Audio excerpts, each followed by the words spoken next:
प्रिय दर्शकों, अहिल्या क्लासेस के YouTube चैनल में आपका एक बार फिर से स्वागत है। मैं प्रत्यूष कौशल आज आपके लिए लेकर आया हूं CBSE बोर्ड कक्षा 10वीं का कोर्स ब हिंदी स्पर्श का एक कविता है आत्मत्राण। इसके रचयिता हैं रविंद्रनाथ ठाकुर।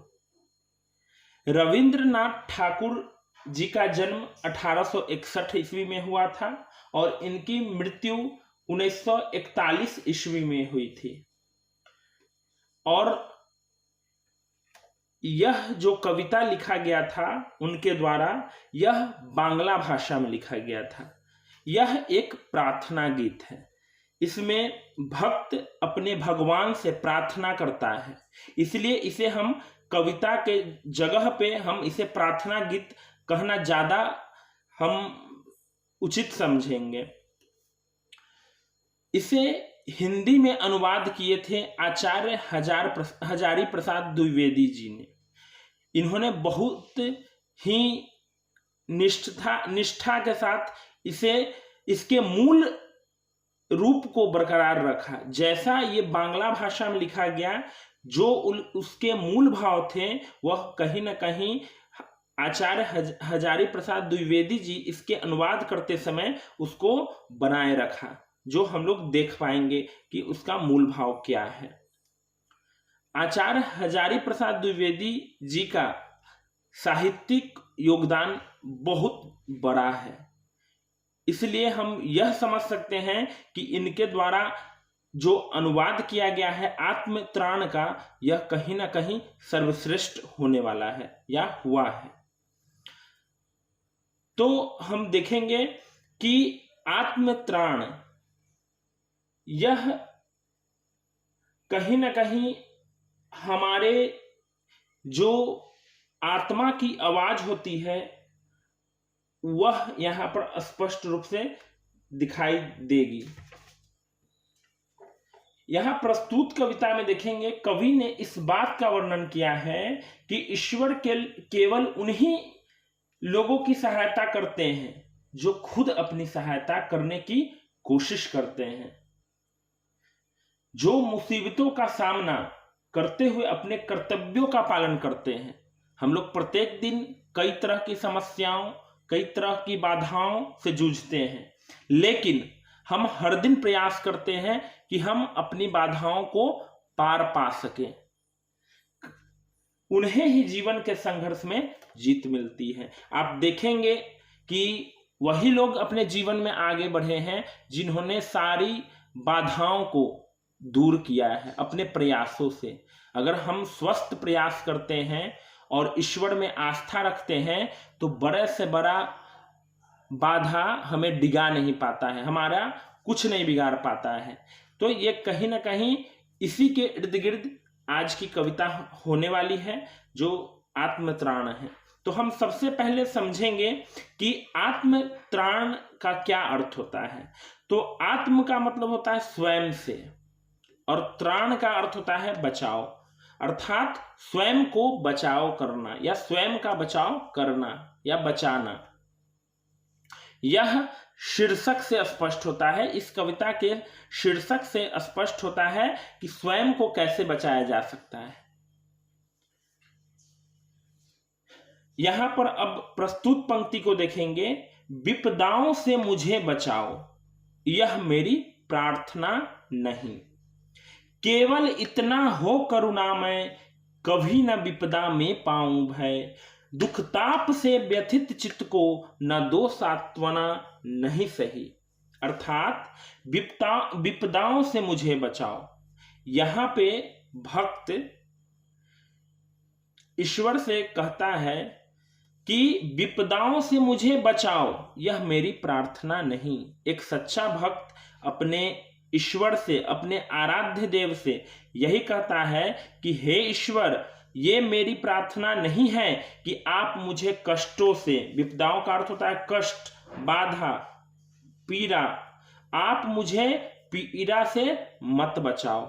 ऐसी मैं प्रार्थना नहीं करता हूं कि आप मुझे पीड़ा से बचाओ, आप मुझे पीड़ा से नहीं बचाओ, केवल इतना हो करुणा में, अगर आप मुझे पर अगर कोई दया दिखलाना चाहते हैं, अगर कोई करुणा दिखाना चाहते हैं, अगर कोई दयालुता दिखलाना चाहते हैं, तो इतना बस आप करें कि हम पर दया न दिखाएं।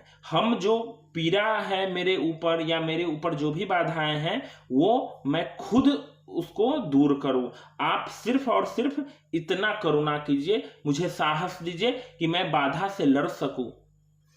कभी न विपदा में पाऊं भय, अर्थात मेरे ऊपर लाख विपत्ति आ जाए, लाख बाधा आ जाए, लाख पीड़ा आ जाए, लेकिन उसमें मैं, विपदा का अर्थ ही होता है पीड़ा, कष्ट, बाधा, अर्थात कोई भी बाधा आ जाए कभी भी मैं भयभीत ना हूं। उस बाधा को देखकर मैं कभी भी भयभीत ना हूं, या कभी भी मैं उस पीड़ा से डर न जाऊं। किसी भी मुसीबत से मुझे कोई भय ना हो।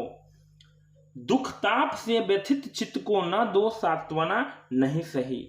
दुख ताप अर्थात जो हमारे कष्ट है, हमारी पीड़ा है, हमारे दुख हैं, उससे जो व्यथित चित्त है, अर्थात जो हमारा आत्मा तड़प रहा है, कष्ट भोग रहा है, या उसे कठिनाइयां आ रही है, को न दो सांत्वना।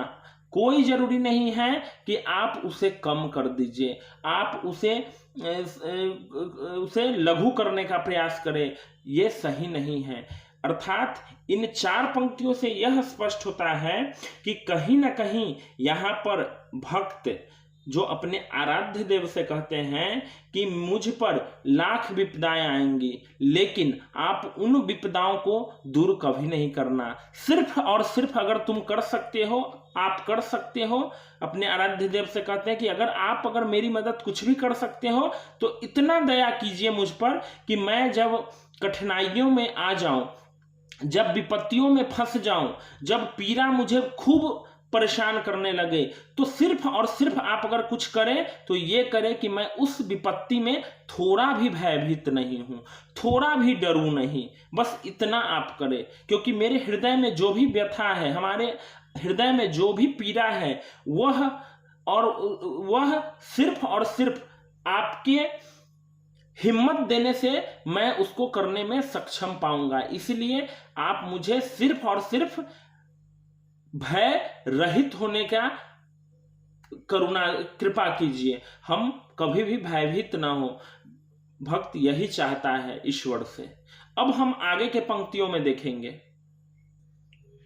यहां पर प्रस्तुत पंक्ति है, पर इतना होवे करुणामय, दुख को मैं कर सकूं सदा जय। कोई कहीं सहायक न मिले, तो अपना बल पौरुष न हिले। हानि उठानी परे जगत में, लाभ अगर वंचना रही, तो भी मन में न मानू छै। अर्थात पर इतना होवे करुणा में, अर्थात भक्त अपने ईश्वर से कहता है कि आप सिर्फ इतना दया दिखलाइए कि आप हमें साहस दीजिए, आप हमें मुश्किलों से लड़ने की हिम्मत दीजिए। दुख को मैं कर सकूं सदा जय, अर्थात जो भी हमारे ऊपर विपत्तियां हैं, जो भी हमारे ऊपर दुख है, उसको मैं क्या कर सकूं, उस पर हमेशा मैं विजय प्राप्त कर सकूं। इतना हिम्मत दीजिए कि हमें कोई भी बाधा रोक ना पाए, हमें कोई कठिनाई तोड़ ना पाए। अर्थात मुझे इतनी शक्ति दीजिए कि मैं हर विपत्तियों पर, हर मुश्किलों पर डट कर उसका सामना करूं और विजय का मार्ग प्रशस्त करूं। कोई कहीं सहायक न मिले, तो अपना बल पौरुष न हिले। अर्थात अगर मुझे उस मुश्किल में, उस कठिनाई में कोई अगर सहायता न भी करता हो, तो हे ईश्वर, हे आराध्य देव, मुझे इतना हिम्मत दीजिए कि मेरा पौरुष, मेरा पराक्रम वो हिल ना पाए, वो कमजोर ना हो, और मैं विपत्तियों का खुद स्वयं आत्मबल से उसको पराजित कर सकूं। मुझे इतना हिम्मत दीजिए, मुझ में इतना साहस दीजिए कि जो भी कठिनाई हो, मेरी कोई भी मदद ना करे, लेकिन मैं अपने आत्मबल से मैं उसको खत्म कर दूं, उसको नष्ट कर दूं, उस पर जीत हासिल कर लूं। हानि उठानी परे जगत में, लाभ अगर वंचना रही। कितना भी मुझे हानि उठानी पड़े, इस जगत में, इस संसार में मुझे जितना भी नुकसान उठाना पड़े, कोई बात नहीं। अगर लाभ, अगर वंचना रही, अगर मैं लाभ पाने में वंचित रह गया, अर्थात मुझे अगर लाभ न भी मिल पाया, तो कोई बात नहीं है, क्योंकि यहां वंचना का अर्थ धोखा से भी ले सकते हैं कि लोग समाज में, संसार में लाख मेरे साथ लोग छल पे छल करते रहे, लेकिन हमको धोखा देते रहे, लेकिन तब भी तो भी मन में न मानूं है, अर्थात मुझे लोग कितना भी बुराई करे, मेरा कितना भी नुकसान पहुंचा, मुझे कितना भी धोखा दे, लेकिन मेरे मन में जरा सी भी नुकसान का भय ना हो। अर्थात यहां पर 2 पंक्ति में भक्त कहना चाह रहे हैं कि इस जगत में लोग छल पर छल करें, लोग मेरे साथ बहुत धोखा करें, लेकिन वंचना का मतलब होता है धोखा देना, अर्थात मुझे धोखा दें, लेकिन मेरे मन में कभी भी क्षय, नुकसान का भाव न आए। आप इतना हिम्मत मुझे दीजिए, इतना मुझे सहायता कीजिए, इतना करुणा मुझ पर बरसाइए कि सिर्फ हिम्मत मुझे दीजिए कि मैं सारी समस्याओं और बाधाओं से लड़ता रहूं और मन में थोड़ा भी सा भी नुकसान का भाव उत्पन्न ना हो। अब हम आगे की पंक्तियों में देखते हैं। यहां प्रस्तुत पंक्ति का अर्थ अब समझेंगे। मेरा त्राण करो अनुदित तुम, यह प्रार्थना नहीं। यहां पर भक्त अपने आराध्य देव ईश्वर से कहते हैं, मेरा त्राण करो अनुदित। अनुदित का अर्थ होता है प्रतिदिन, तुम यह प्रार्थना नहीं, मतलब मेरा त्राण मतलब मुझे बचाओ, मुझे अर्थात भक्त को मुझे बचाओ प्रतिदिन, यह मेरी प्रार्थना नहीं है। अर्थात भक्त अपने ईश्वर से कहता है कि आप मुझे प्रतिदिन बचाएं, यह मेरी प्रार्थना नहीं है, बस इतना होवे करुणामय। अर्थात भक्त ईश्वर से कहता है कि हे प्रभु, आप अगर कुछ करुणा दिखलाना चाहते हैं तो मुझे बस हिम्मत दीजिए, मुझे सिर्फ साहस दीजिए अपनी कठिनाइयों को स्वयं हल करने का, अपनी बाधाओं से स्वयं ऊपर निकलने का। तरने की हो शक्ति अनामय।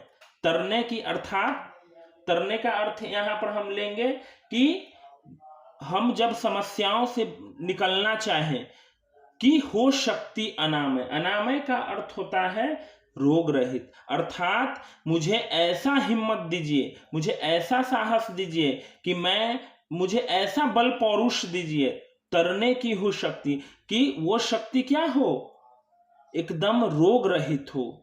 वैसा प्रयास हम करें कि हम स्वयं को मुसीबतों से बाहर ला पाएं, ऐसी शक्ति अनामय दीजिए, अर्थात रोग रहित शक्ति दीजिए, ताकि मैं स्वयं की मुश्किलों और बाधाओं से बाहर निकल सकूं। मेरा भार अगर लघु करके न दो सांत्वना नहीं सही। अर्थात भार का अर्थ होता है यहां तकलीफ, विपत्ति, कष्ट, कठिनाई। मेरा भार अर्थात आत्मा का जो भार है, अगर लघु का अर्थ होता है छोटा करना, करके न दो सांत्वना नहीं सही। अर्थात भक्त ईश्वर से कहता है कि आप सिर्फ मेरे समस्याओं को छोटा करके मुझ पर ये उपकार न करे, ये सांत्वना न दे, ये मुझे सांत्वना न दे कि ये समस्या ये छोटा मैंने कर दिया। आप सिर्फ और सिर्फ मुझे हिम्मत दे, मेरा जो भी कष्ट है, मेरा जो भी कठिनाई है, मेरा जो भी बाधा है, उसे छोटा करने की कोई जरूरत नहीं है। करके न दो सांत्वना नहीं सही, यह सही नहीं होगा हे प्रभु कि आप मेरी समस्याओं को छोटा कर दें, आप मेरी कठिनाइयों को छोटा कर दें।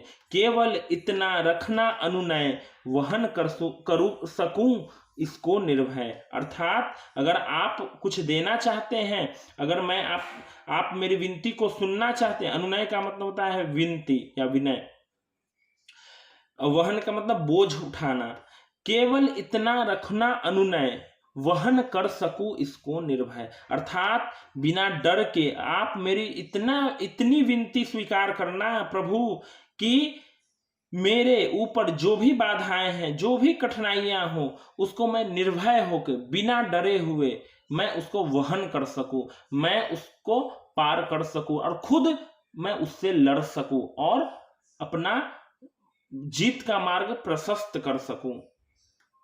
नतशीर होकर सुख के दिन में, यहां पर समझेंगे, नतशीर का मतलब होता है नतमस्तक होकर, सुख के दिन में तब मुख पहचानू छिन छिन में।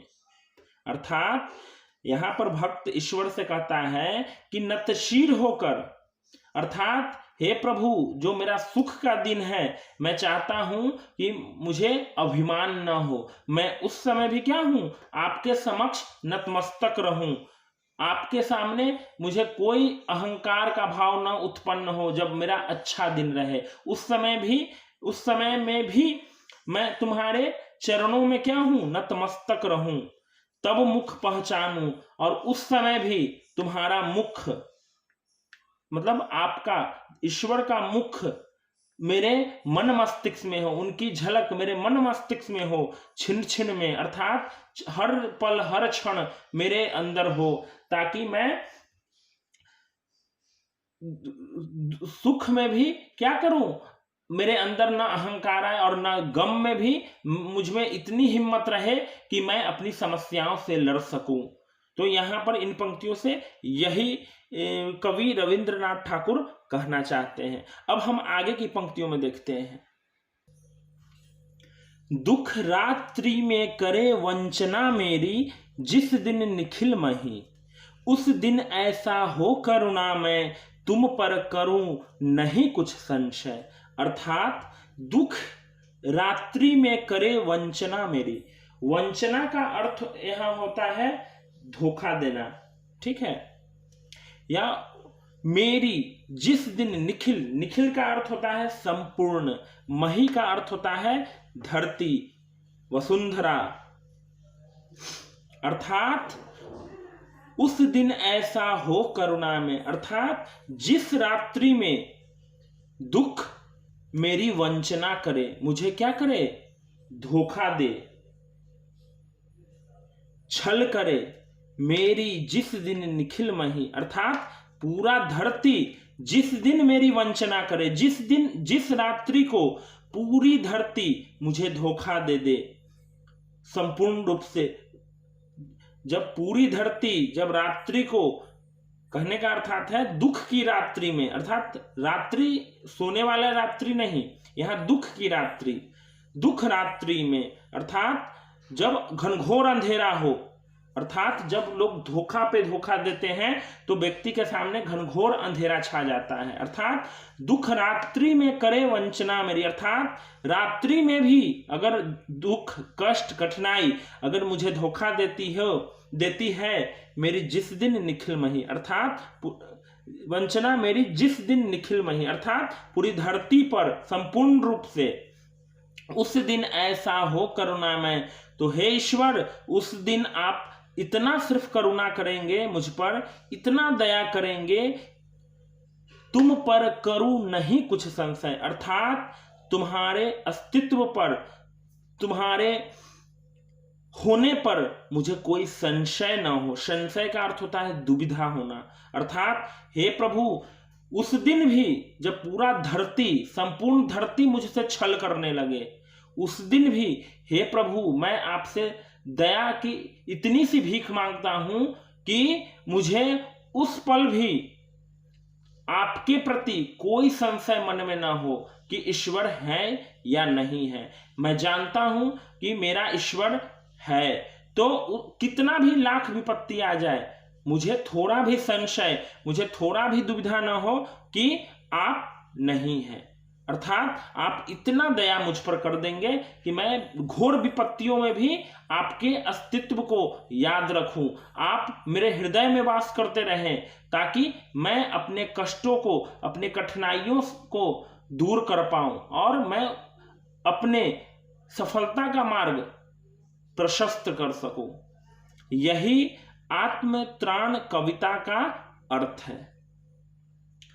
तो दर्शकों, हमने आज देखा आत्मत्राण कविता एक प्रार्थना गीत के रूप में ज्यादा यह प्रभावी है। कहीं न कहीं यह भक्त और भगवान के मध्य जो अनुनय विनय है, जो एक भक्त अपने ईश्वर से अनुनय विनय करता है, इसलिए नहीं कि उसकी समस्याओं को कम कर दिया जाए, उसकी बाधाओं को हर लिया जाए, इसलिए नहीं, इसलिए कि बाधा कम ना करके सिर्फ हिम्मत, हे प्रभु आप दीजिए कि मैं अपनी सारी कठिनाइयों को, अपनी सारी बाधाओं को दूर करूं और अपनी सफलता के परचम, अपने सफलता का मार्ग प्रशस्त करूं। यही इस कविता का मूल सारांश है, अर्थात यही इस कविता का मूल भाव है। अब हम कठिन शब्दों के अर्थों को देख लेते हैं। प्रिय दर्शकों, यहां पे कठिन शब्दों के अर्थ दिए गए हैं। इसको सीखने के बाद हम आत्मत्राण कविता के अर्थों को सुगमता से सीख सकते हैं।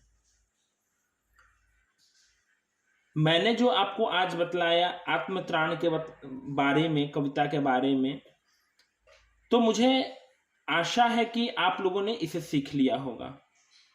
और मैं चाहता हूं कि अगर आपको कोई भी कठिनाई आती है तो कमेंट बॉक्स में इसे लिखेंगे कि आपकी क्या समस्या है, तो मैं इसे दूर करने का प्रयास करूंगा। और इसी तरह वीडियो देखने के लिए आप इस चैनल को सब्सक्राइब कर सकते हैं, और आप चाहते हैं कि ज़्यादा से ज़्यादा लोग लाभान्वित हों ज्ञान से, तो उन्हें शेयर जरूर करें। बहुत बहुत धन्यवाद।